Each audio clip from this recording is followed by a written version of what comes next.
Hello. Hello everyone. ठीक है, अब आगे बढ़ते हैं। तो अभी तक हमने क्या देख लिया था कि फैमिली ऑफ कर्व्स क्या होते हैं। 1 पैरामीटर, 2 पैरामीटर, 3 पैरामीटर, ऐसे n पैरामीटर तक फैमिली ऑफ कर्व्स हो सकता है। मीन्स उसमें n आर्बिटरी कांस्टेंट हो सकते हैं। ठीक है, तो हमने क्या किया, consider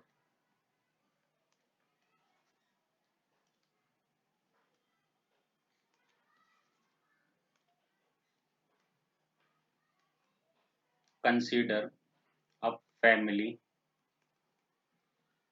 of curves, a set of n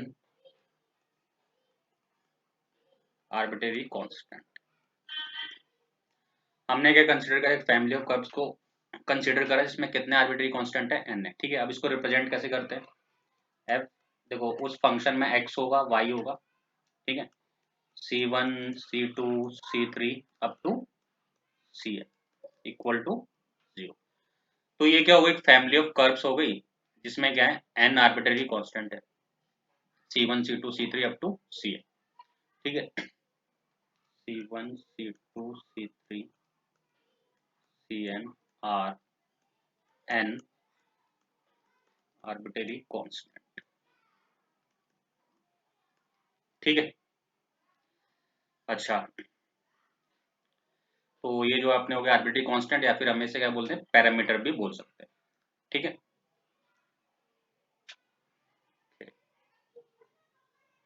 तो अभी फॉर्मेशन स्टार्ट हो रहा है। ठीक है,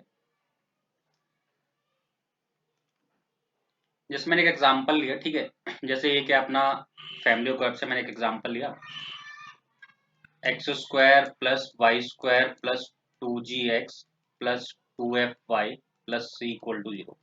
ये क्या है, जनरल इक्वेशन ऑफ सर्कल है। जनरल इक्वेशन ऑफ सर्कल है।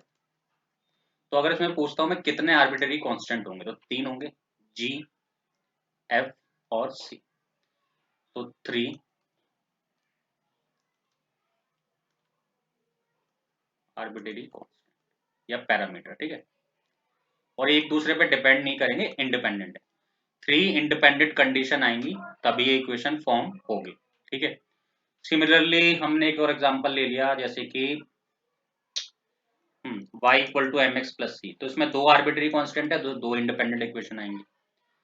ठीक है, और भी ले सकते हैं, सिंपल वन वाला ना, x square plus y square equal to r square. तो इसमें एक आएगी। ठीक है, तो इसका मीनिंग क्या है, ठीक है देखो, इसका मीनिंग क्या होता है,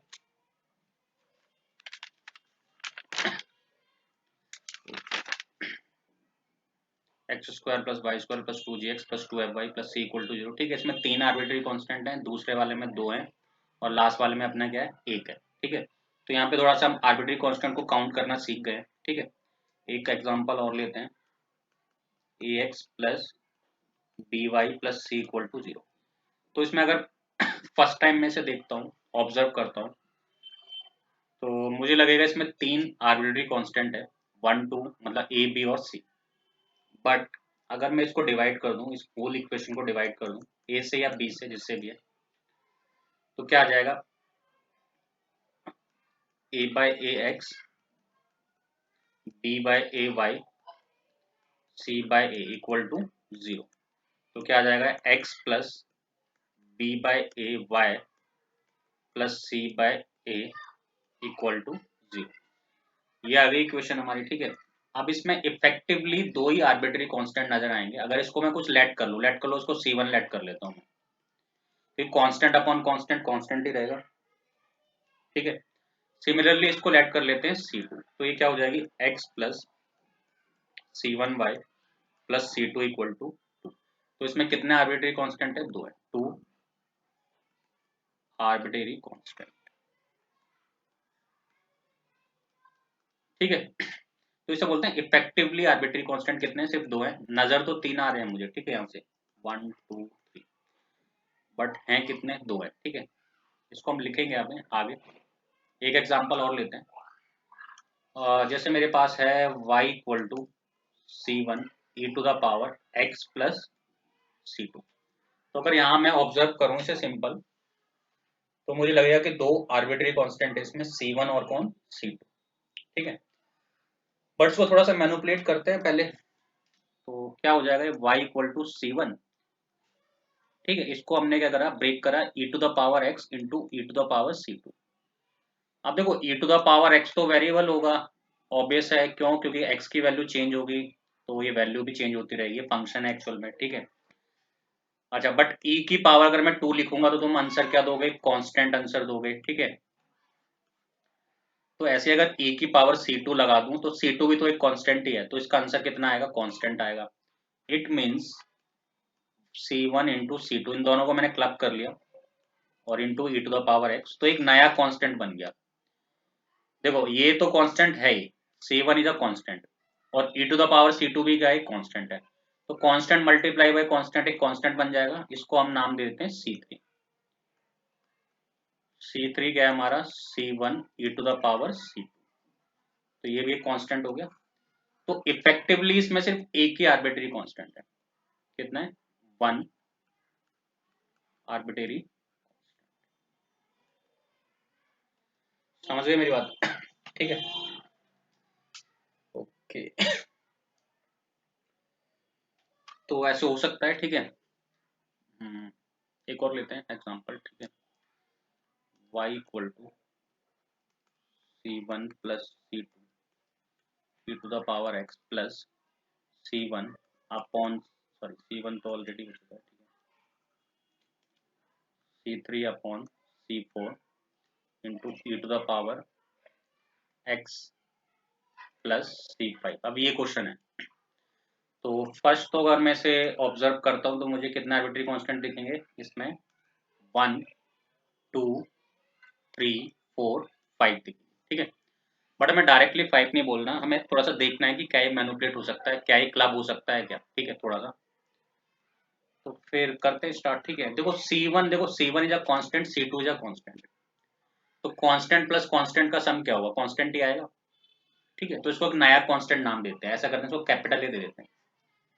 C1 प्लस C2 को बोल देते हैं कैपिटल ए बोल देते हैं, तो A E to the power x plus, अब देखो C3 कांस्टेंट C4 कांस्टेंट, दोनों डिवाइड में, तो ये भी एक कांस्टेंट होगा, इसको नाम दे देते हैं कैपिटल बी दे देते हैं, इसको नाम capital B e to the power x plus C5, इतना आ गया। ठीक है, ओके। अब इसको ब्रेक करते हैं सेकंड टर्म को, सेकंड टर्म को ब्रेक करेंगे तो E to the power X आएगा into E to the power C की पावर 5 आएगा, ई टू द पावर C5, तो ये तो एक कांस्टेंट है ना, e की पावर C5 क्या है, कांस्टेंट है, और ये भी क्या है, कांस्टेंट है, तो दोनों का मल्टीप्लीकेशन जो होगा which is also a constant, so y equal to a e to the power x plus b into E to the power C5 और e to the power x, ये भी एक कांस्टेंट है। ठीक है, अब क्या करते हैं इसमें से, इसको हम एक कांस्टेंट ट्रीट कर सकते हैं, बट आगे ट्रीट कर लेंगे इसे। ठीक है, ये e की पावर x कॉमन ले लिया मैंने, तो क्या आ गया, a plus b e to the power कितना C5, तो y इक्वल टू आ गया e की पावर x।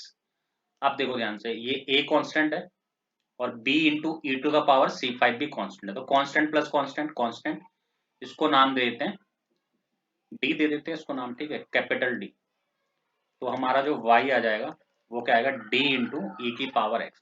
तो इफेक्टिवली इसमें कितने आर्बिट्री कांस्टेंट है, सिर्फ एक, ओनली वन। ठीक है, ओनली वन आर्बिट्री कांस्टेंट। लग हमें 5 रहे थे बट है इसमें सिर्फ एक ही है।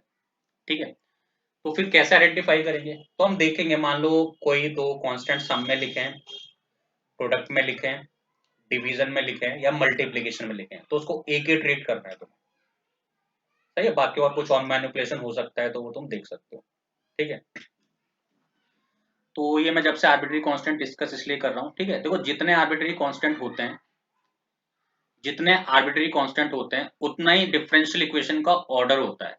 क्यों, क्योंकि एक्चुअल में जो डिफरेंशियल इक्वेशन है वो कर्व को ही, फैमिली ऑफ कर्व को ही शो करती है, तो जितना उसका ऑर्डर होगा उतने उसमें आर्बिट्री कांस्टेंट होंगे, या फिर हम इसे रिवर्स में बोले जितने आर्बिट्री कांस्टेंट होंगे उतना ही उसका क्या होगा, डिफरेंशियल इक्वेशन का ऑर्डर होगा।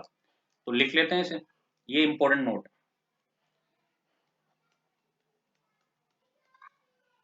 Order of differential equation equal to number of arbitrary constant. ठीक है, अब होता क्या है ना, जैसे मान लो एक हमारा कोई कर्व है, फैमिली ऑफ कर्व है, उसमें दो आर्बिट्रेरी कांस्टेंट है। तो हमने जितने भी देखो डिफरेंशियल इक्वेशन अभी तक देखी हैं, जैसे मैंने एक एग्जांपल ले लिया, डिफरेंशियल इक्वेशन है कुछ भी d square y d x square plus two d by d x plus y equal to zero. तो देखो इस वाली डिफरेंशियल इक्वेशन में एक भी आर्बिट्री कांस्टेंट तुम्हें नजर नहीं आएगा। Two is not arbitrary constant, ठीक है, टू कोई आर्बिट्री कांस्टेंट नहीं है, क्योंकि अपनी वैल्यू चेंज नहीं कर सकता। ठीक है, ये दूसरों पर डिपेंड नहीं करता। ठीक है, जैसे कि ये y को चेंज करूँ, इसको चेंज करूँ तो टू चेंज हो जाएगा, नहीं, टू इज अ फिक्स। तो two is a constant, not a arbitrary constant. ठीक है, तो देखो यहाँ पे कहीं भी तुम्हें आर्बिट्री कांस्टेंट नजर नहीं आ रहा है, यानी आर्बिट्री कांस्टेंट अगर मैं इस वाली डिफरेंशियल इक्वेशन में बोलूं तो वो जीरो है, एक भी नहीं है। तो इट मींस जितनी भी डिफरेंशियल इक्वेशन होती है, एक और ले लेते हैं, मान लो ये कोई डिफरेंशियल इक्वेशन है तो इसमें भी आर्बिट्री कांस्टेंट है ही नहीं। इट मींस अगर मेरे को कोई कर्व मिला है और मुझे उसके डिफरेंशियल इक्वेशन फॉर्म करनी है, तो उस डिफरेंशियल इक्वेशन में एक भी आर्बिट्री कांस्टेंट नहीं होना चाहिए। इट मींस तुझे मुझे क्या करना पड़ेगा, एलिमिनेट करना पड़ेगा। अब एलिमिनेट करने का तरीका क्या है कि अगर मान लो दो आर्बिट्री कांस्टेंट है तो वो दो बार डेरिवेटिव होगा उसका, एक आर्बिट्री कांस्टेंट है तो एक बार में वो एलिमिनेट हो जाएगा, तीन है तो तीन बार में एलिमिनेट हो जाएगा। इसलिए जो ऑर्डर होता है डिफरेंशियल इक्वेशन का, देखो मैंने क्या करा, अगर एक आर्बिट्री कांस्टेंट है तो डी बाई डी एक्स करूंगा, एलिमिनेट हो गया, तो डी बाई डी एक्स का ऑर्डर कितना, वन। अच्छा, दो आर्बिट्री कांस्टेंट है तो d square y upon d x square करूंगा। ठीक है, तो उसमें क्या है, दो आर्बिट, ऑर्डर कितना हो गया उसका, दो हो गया। ऐसे d cube y upon d x cube करूंगा तो उस केस में ऑर्डर कितना हो जाएगा, तीन हो जाएगा। और इसमें आर्बिट्री कांस्टेंट कितने होंगे, तीन ही होंगे।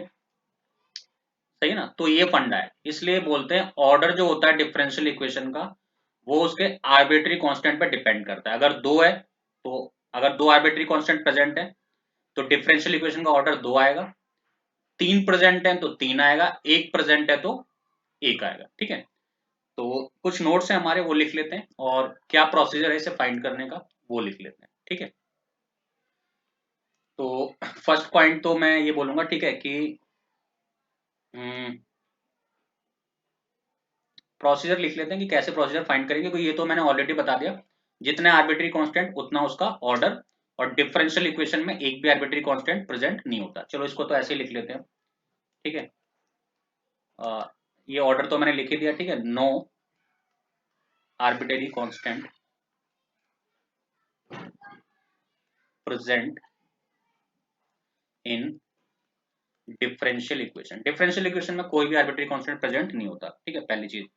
अब मैं इसका प्रोसीजर बता रहा हूँ, ठीक है, स्टेप्स बता रहा हूँ, how to find, how to form differential equation. ठीक है, steps to find, to form differential equation. ठीक है, तो इसमें जो फर्स्ट स्टेप है, देखो फर्स्ट स्टेप में तो मुझे आइडेंटिफाई करना पड़ेगा कितने आर्बिट्री कांस्टेंट है। ठीक है, identify the number of arbitrary constant in family of curves. ठीक है, जो भी कर्व दिया है, इन कर्व लिख लो। ठीक है, इन,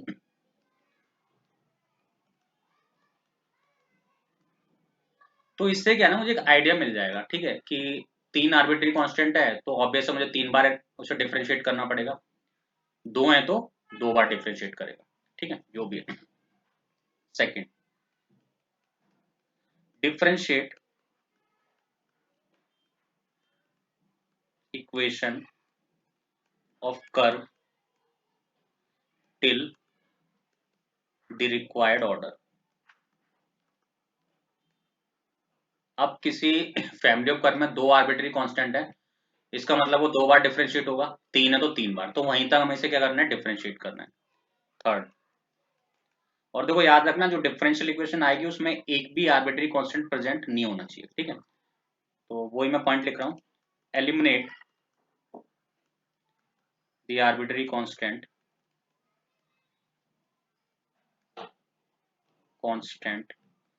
from the equation of curve and additional. ठीक है, पहली चीज तो एलिमिनेट कर देना है मैं आर्बिट्री कांस्टेंट को इक्वेशन ऑफ कर्व में से। सेकंड चीज क्या है, जो एडिशनल इक्वेशन है ऑब्टेन्ड इन स्टेप 2। ठीक है, तो हमें आर्बिट्री कांस्टेंट कर्व में से क्या करने पड़ेंगे, sorry, eliminate the arbitrary constant from the equation of curve and additional equation obtained in step number 2। जो स्टेप नंबर 2 में मुझे जो इक्वेशन मिली होगी उसमें से हमें आर्बिट्री कांस्टेंट क्या करने पड़ेंगे, एलिमिनेट करने पड़ेंगे, क्योंकि वो डिपेंड करता है ना, अगर 3 है तो वो ये जो सेकंड स्टेप होगा ये हो सकता है, मतलब इसके जो पिछला वाला स्टेप होगा हो सकता है वो सेकंड टाइम डिफरेंशिएट हुआ। ठीक है, तो सिंपल सा फंडा तो यही कहता है, बस एलिमिनेट कर दो आर्बिट्री कांस्टेंट को, और बेटा काउंट अच्छे से करना पड़ेगा। ठीक है, तभी हमें एग्जैक्ट आइडिया मिल सकता है, वरना प्रैक्टिस करेंगे क्वेश्चंस की तो हमें पता चल जाएगा कि हाँ ऐसा करते हैं। ठीक है, अब एक नोट और लिख ले जो मैंने बताया था कि कभी भी आर्बिट्री कांस्टेंट अगर प्लस में है तो उसको एक ट्रीट करना है, माइनस में है ना, तो इस चीज को मैंने लिख लिया नोट। If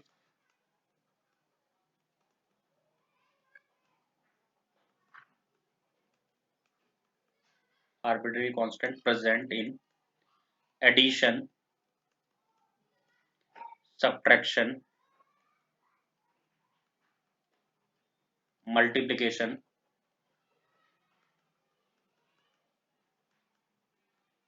and division। ठीक है, तो हमें क्या करना पड़ेगा, उसे क्लब करना पड़ेगा। ठीक है, then club them to reduce one new arbitrary constant। सही है, तो ये हो गया डिस्कशन की कैसे फाइंड करेंगे।